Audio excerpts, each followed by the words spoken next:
She stood at the side of the dusty highway, clutching an old purse that held her last $10. When the young biker's motorcycle broke down, everyone else drove past. But she stopped. No one could have guessed that this single act of kindness from a woman who barely had enough to eat would change her life forever.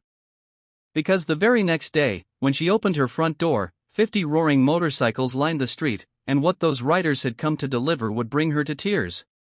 Stay till the end, you won't believe what they did for her. It was a windy afternoon in a small rural town.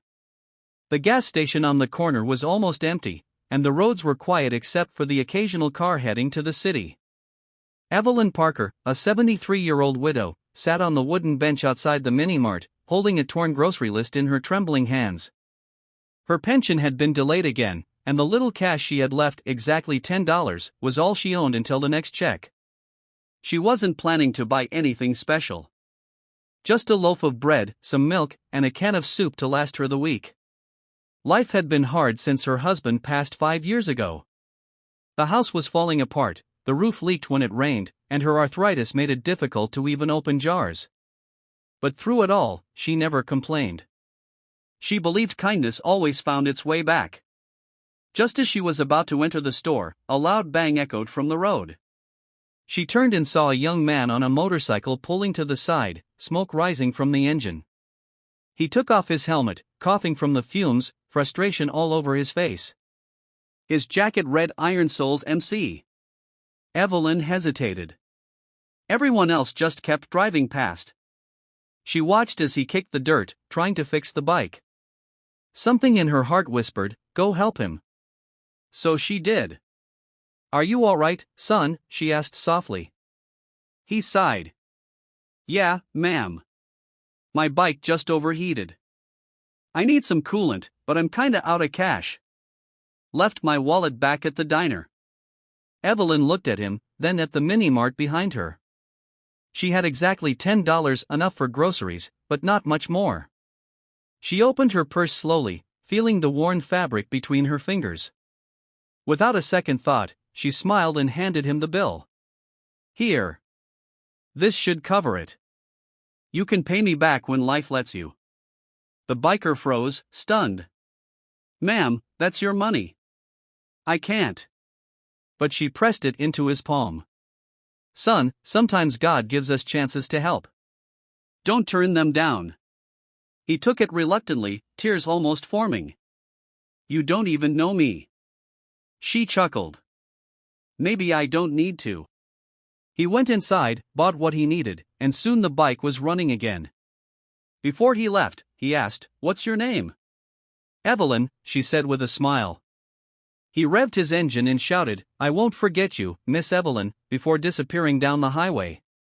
Evelyn walked home that evening without groceries, but with something she hadn't felt in a long time: peace. She had helped someone, even when she had nothing left to give. That night, she sat by her window, eating crackers and watching the stars. She whispered to her late husband, "I hope I did right today." Little did she know, that single act of kindness had already set something extraordinary in motion. The next morning started like any other. Evelyn was making tea when she heard a strange rumble outside, deep, steady, growing louder and louder. The sound made her dishes tremble. She stepped to the window, and froze. The entire street was filled with motorcycles. Dozens of them. Chrome gleamed under the sunlight, and black leather jackets shimmered like armor. Her small house was surrounded by a sea of roaring engines. Frightened, she stepped onto her porch, clutching her robe. Then one of the riders, the same young man from yesterday, took off his helmet and waved. "Miss Evelyn," he shouted with a grin. "Told you I wouldn't forget." Tears filled her eyes as he walked up to her. Behind him, other bikers began parking, each holding something: boxes, bags, and even building materials. What's all this?" she asked, voice trembling. He smiled warmly. "When I told the guys what you did, giving your last $10 to a stranger, they couldn't believe it. We talked about it last night, and everyone agreed, kindness like that deserves to come back around." He motioned to the group. "Meet the Iron Souls Motorcycle Club. We ride for veterans, families, and folks who need a hand." And today, ma'am, we're here for you. Evelyn covered her mouth, speechless. The bikers got to work fixing her broken fence, repairing the roof, painting her porch, and stocking her kitchen with food. Someone brought new furniture, another brought groceries for months. But the biggest surprise came last. The young biker handed her an envelope. Inside was a letter and a set of keys. "We set up a fund online," he said. "Thousands of people saw your story.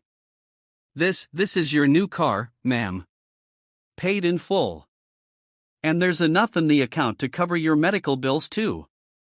Evelyn broke down crying. "I don't deserve all this," she whispered. "Yes, you do," he said gently. "Because you gave when you had nothing. That's what real strength looks like." The riders gathered around her, engines rumbling softly like a heartbeat. They didn't just bring gifts, they brought her hope, family, and a reminder that goodness still exists in this world. As the sun began to set, Evelyn stood on her porch, surrounded by the sound of 50 motorcycles starting their engines in unison. She wiped her tears, waved, and said, "Ride safe, my angels on wheels." The young biker smiled one last time. "You helped one of us, Miss Evelyn. Now you've got 50 brothers and sisters for life." As they rode off into the distance, the sound of their engines faded, leaving behind silence and a heart full of gratitude. That night, Evelyn looked at the photo of her late husband and whispered, "You were right, dear. The good we do always finds its way back." And for the first time in years, she slept peacefully, knowing that even a small act of kindness could set the world in motion.